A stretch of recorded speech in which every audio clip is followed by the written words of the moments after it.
Hey everyone, welcome back to the Daily Grace podcast. This is Krystal, and I'm here as always with my friend and co-host Shelby. Hey Shelby. Hey everybody, excited to be back for another episode. Yeah, so we're going to kick off our episode like we do always when it's just the two of us. We're going to talk about our favorite things. This is something we are loving and using lately. So Shelby, why don't you share what your favorite thing is this week?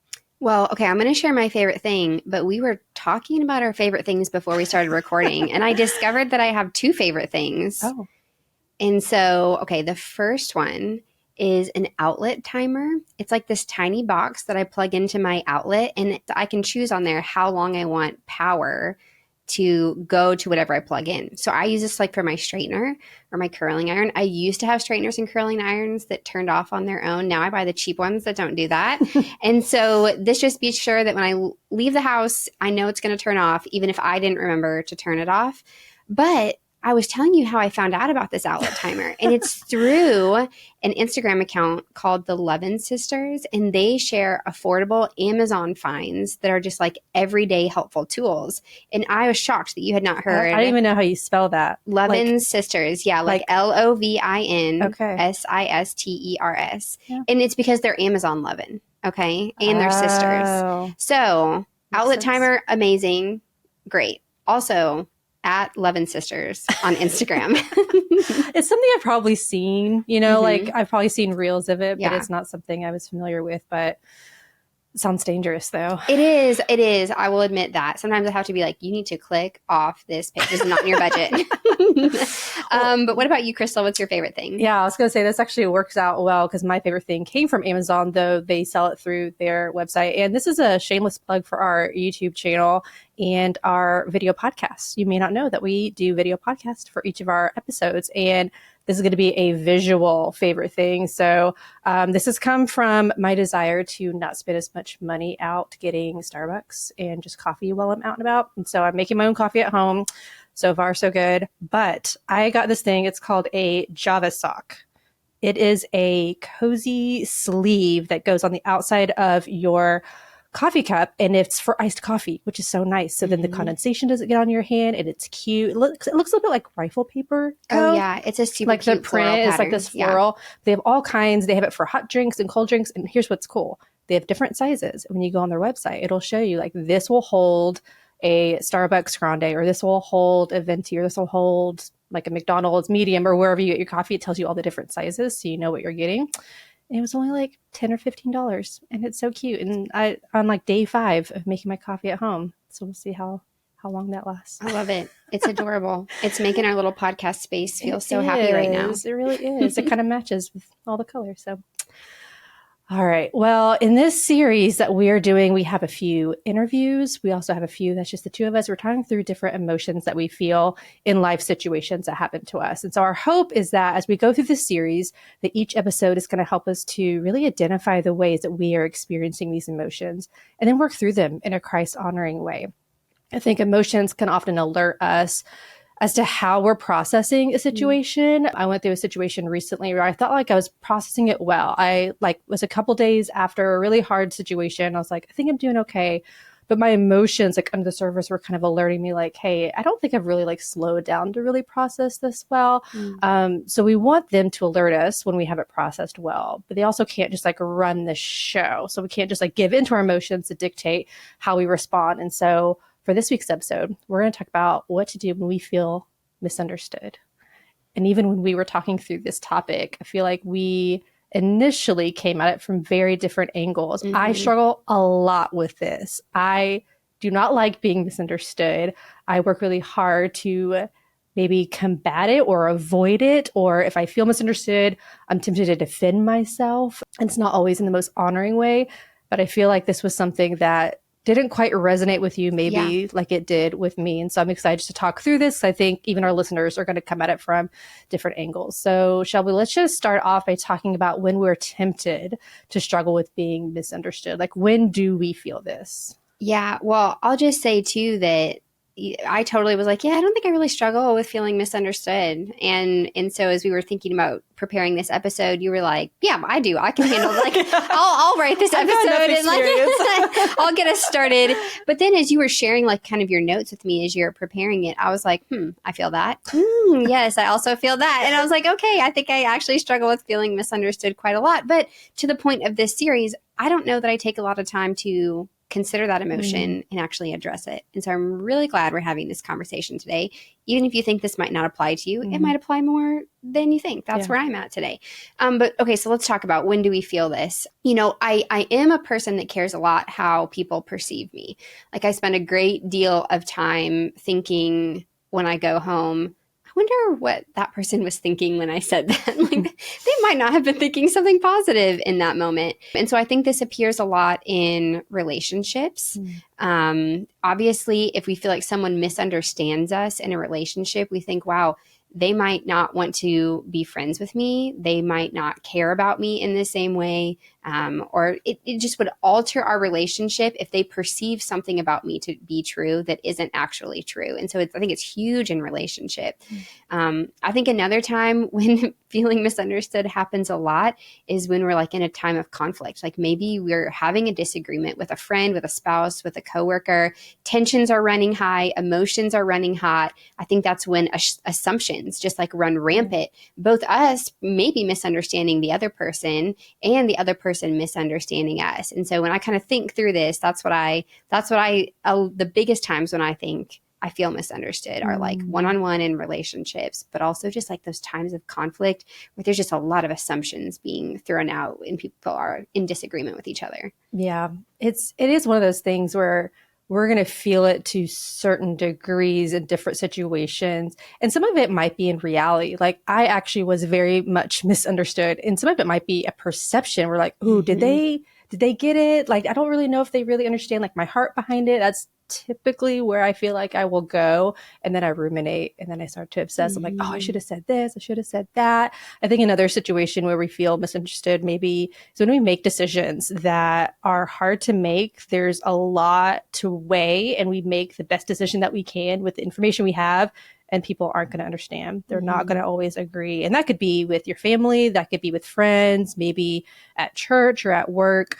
And then like think about social media, the amount of times you might post something or see something, you don't have all the information and people make assumptions like you mentioned earlier. I mean, we've had quotes or clips that are posted for the podcast and maybe people that haven't heard or seen all of it in its context may misunderstand it. And that could be hard for us too, where it's like, oh, if you only listened to the episode, you would understand why we said this. And so, again, I think it's something that we all struggle with to a certain degree. It's something I struggle with a lot and have in the past. But I think it's helpful to look at what is the root of this? What is causing me to feel frustrated or upset when I feel misunderstood, which I think it comes down to this desire to be right. I think it's actually, in the moment, I just want to be understood, but really I just want to be right, which is pride, which is ugly. And scripture is really clear on how God views pride. It's detestable. It says that God resists the proud and gives grace to the humble. In Mark 7, when Jesus is confronting the Pharisees about what is considered pure and impure, he says, nothing that goes into a person from outside can defile him, but the things that come out of a person are what defiles him. And that's when he lists things like evil thoughts, sexual immorality, theft, murder, adulteries, greed, evil actions, envy, pride, and foolishness. And he says all these evil things come from within and defile a person. And so pride is put in there right with all these other things. And we often treat it as like not that bad. So like Jerry Bridges has his book, Respectable Sins, and he puts it in that list. Like we treat it, we tolerate it. We don't really think it's that big of a deal, yet it's an affront to God and his holiness. And so typically when I am feeling misunderstood, I think that I'm upholding the truth, but typically what's really happening is I'm upholding myself and my pride. And so we just have to be aware of our own sin in those moments so then we know how to respond appropriately and care for others as we also do it. Because typically when we feel misunderstood, others are involved. And so how we treat others matters a lot. Yeah. we all seem to like take a second, I think, and after that, because in the beginning you're like, yeah, I am misunderstood. Like so many people misunderstand me and my life is really hard, and then you're like, hey, maybe the reason you care so much about that is because you're thinking too much about yourself and you're caring too much about your appearance and just wanting to be right. Or I think even for me, like, more than I want to be right, like I want to be seen as someone who knows it all or has it all together. And so I always think like, man, did they perceive me in that conversation or that situation as somebody who can like handle it? Or were they like, wow, she's kind of a mess? Like, and so I feel misunderstood in that way. And it's so funny that you mentioned Mark 7, because literally just in my Bible reading plan this week, I read Mark 7, and it'd probably been a minute since I'd read that passage. And I was like, huh. I have been so focused on like all the things from the outside and like, oh, this is impacting me negatively in this way, and this is impacting me negatively in this way. And then I thought, oh my goodness, I have not at all been focusing on my reaction to these things and my own pride in them, just like you're talking about. And so this has already been a super helpful conversation to me. So we talked about a couple different things. Like sometimes we assume that people might be misunderstanding us, but sometimes we like know for a fact, like, wow, this person has misunderstood me. Like they have said something that is not true of me, and I cannot convince them otherwise. And so do you have any advice for us in that situation when we just genuinely are misunderstood? No, I think that's a good question to ask, because we need to respond, I think, in both of those situations with humility. And I think we need to root out whatever pride is there. Now, I think there's wisdom when we are truly misunderstood by just saying, hey, I'm so sorry. I think you misunderstood what I was saying. Let me try to clarify. Like, I don't think there's anything wrong with that. But I know in my heart, in those moments, I have to work out my pride, and I have to recognize, am I doing this for the betterment of the other person so they actually do understand? Or is it because I want to be seen as I know what I'm talking about? I feel like that in Bible studies sometimes, or I might answer a question and then later someone else answers it like better. And I'm like, oh, I want to go back. Like this actually is happening. I was like, I want to go back and like clarify and like add to, because like, yeah, that was also what I was going to say. But then, and I realized in that moment, I was like, I am caring about how I am being perceived. I care more about myself than actually helping others better understand the passage that we're describing. Stepping on our toes. I know. Krystal. This is me. I'm telling you, like this is something that I deal with a lot. So I think in both of those situations, regardless if it's like reality or perception, we need to respond in humility, and we need to take it to the Lord, and having confidence in the Lord and not confidence necessarily in our flesh. So I was thinking about Philippians 2 as it pertains to this topic. And so I just want to read part of it. This might be a familiar passage to some of us. It has what's called the Christ hymn in it. But starting in verse 3, it says, "Do nothing out of selfish ambition or conceit, but in humility consider others as more important than yourselves. Everyone should look not to his own interest, but rather to the interest of others. Adopt the same attitude as that of Christ Jesus, who, existing in the form of God, did not consider equality with God as something to be exploited. Instead, he emptied himself by assuming the form of a servant, taking on the likeness of humanity. And when he had come as a man, he humbled himself by becoming obedient to the point of death, even death on a cross." So here we see this humility of Jesus that comes from his pursuit of being obedient to the will of his Father and out of a love for his Father. And so I really like how it leads into that, where he says, do nothing out of selfish ambition, look to the interest of others. And we do this by adopting that same attitude that Christ had.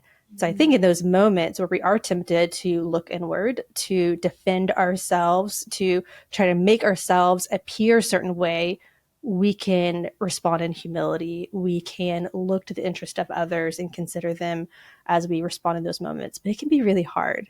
It's really hard to know that you feel misunderstood, especially when you see them in front of you, whether it's through social media, whether it's family members or friends. It's really hard to walk in humility in those moments. But that is what we are called to do. That's what the character of Christ compels us to do, is to respond in humility as we look to others rather than just our own interest. Yeah, I think just listening to everything that we've talked about before, what's so compelling to me is one option. The prideful response is clearly like centered on self, right? And it's like we're looking at ourselves, we're thinking about ourselves, we're almost like, idolizing ourselves, like this is the most important thing that I need to protect. The other one is kind of two things that we're focusing on. One, first and foremost, like the Lord and obedience to him, but then also caring for others and loving others and serving others. I loved it. It had the word servant when you read in Philippians 2. He took the form of a servant. And so I think this is a good perspective shift for us when we feel misunderstood. And I know I'm someone who tends to just like you said, ruminate. Just when I feel misunderstood, I'm just like thinking on it and thinking on it and thinking on it. I'll add that I rarely take action on it because I just struggle to know how to do that. But this like almost gives me like an action point for it. And it's like, okay, I can go talk to others about feeling misunderstood as long as I'm doing it in humility. Yeah. Like I can go to the Lord and say, hey, I'm feeling misunderstood right now. And Jesus is our great high priest who has compassion, who has experienced those things. You're talking about how he's experienced feeling misunderstood. And so I think this is really, really helpful. I think just practically, just knowing a few things like, when we are misunderstood, we are responsible for being obedient to the Lord. We're not responsible for making everyone happy or even making ourselves happy in that circumstance, And we also can't make people like us or accept us.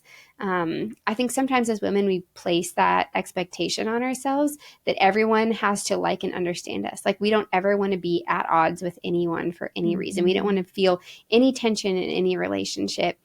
And, honestly, like that's just an unrealistic expectation because when you have people in a relationship, all those people are sinners, all of them, and so we all have flawed mindsets. We all are going to have flawed actions and words at times. And so looking to Jesus, who was misunderstood, yet was wholly obedient to the Lord through that. And I think also just being able to sit in that tension of, you know what? Until eternity, my relationships will be imperfect. Yeah. This feeling of being misunderstood is never going to go away. So let's learn how to process it well. Let's learn how to handle it in a Christ-honoring way, rather than it being something that gets us so tangled up in our emotions that this could honestly end up causing a big strain in relationships, in circumstances, if we don't learn how to process through it in a Christ-honoring way. And so I do think this is a very important conversation to have. I'm glad we're having it. I know in the beginning, I was like, oh my goodness, I've experienced this everywhere in my life, and this is a huge problem. And now I'm like, wait, okay, I see how following the example of Christ can help me through this emotion. Yeah. And I think it gives us compassion for others when they feel misunderstood or they feel like maybe they're struggling to communicate their heart. I'm really quick to make assumptions. If someone says something, it's like, oh, well, I know exactly the kind of person you are because you would say this. Instead of giving them the benefit of the doubt and even allowing them the space to explain themselves and to be able to explain their heart. And so I think it really does allow for space and relationships to be able to have that safety of like, hey, I think maybe I'm misunderstanding you, or maybe you're misunderstanding me. So let's just like talk about that. That's a humble posture to come to someone. And if someone comes to me with that, that does bring my defenses down to be able to just humbly say like, yeah, I don't think I explained that very well, or I just don't think I heard you in the right. I think I just made an assumption and that filtered how I was responding to you. And so hopefully thinking about Philippians 2, thinking about the character of Christ will allow us both in receiving and giving that kind of feedback, just to go in humility, recognizing like we're imperfect. Like these things are going to happen. This is a reality that we will deal with, like you said, but knowing that when we feel misunderstood, we can go to the Lord first and foremost as someone who understands what it's like to be misunderstood. His mission was misunderstood. His purpose was misunderstood. And yet he didn't defend himself in the way that I think we are tempted to. Though we are going to be misunderstood, it again does not give us this license to sin in response. That is my temptation. I can get frustrated. I can be quick with my words or angry. Even if we're quote unquote right in the first place, like we know like what I'm saying is true and no one is understanding me. It doesn't matter. If I'm responding in sin, it does not matter how right I am. And ultimately, our identity does not hinge on the fact that we are right all the time and that we are understood completely all the time. Our identity is in Christ. And if we focus on him focus on who we are, found in him, our union with Christ, then all this falls in its rightful place. And so we will be misunderstood. It just will maybe slide off our back a little bit more easily when we recognize like it's not the ultimate thing. So yeah, I think that's so good. I think my final challenge would be, as girls, when like one of our friends comes to us and they're like, you would not believe like what someone has said about me. I think, this is so hard to say, because like in that moment we want to like defend our friend, and I don't think it's bad to defend your friend or to be there for them or to listen to them. But hey, let's also encourage them towards humility. Yeah. Because I think sometimes as women, we encourage each other towards pride and we encourage each other towards strife and disunity in relationships. And so I think this happens. I think women come to each other a lot when they feel misunderstood, because we think, who will understand me? Another woman will understand me. Yeah. And so girls, if someone's coming to you feeling this way, my encouragement to you would be to encourage them towards humility and not towards pride. Yeah. Gently, with grace, with kindness, with compassion. But let's be people who draw each other closer to Christ and not further from him. Yeah. Well, we're so glad you guys joined us today on the Daily Grace podcast. We'll be sure to include some good resources and articles and things connected to this topic in the show notes for you. When you're in the show notes, you can also subscribe to our weekly newsletter. That's just a once-a-week email that's going to keep you up to date with all the things happening on the podcast. You can click on the link in the show notes there to subscribe. And until next time, we hope that you'll come and join us over on our Instagram at Daily Grace Podcast as we continue this conversation. We'll see you next week. Bye.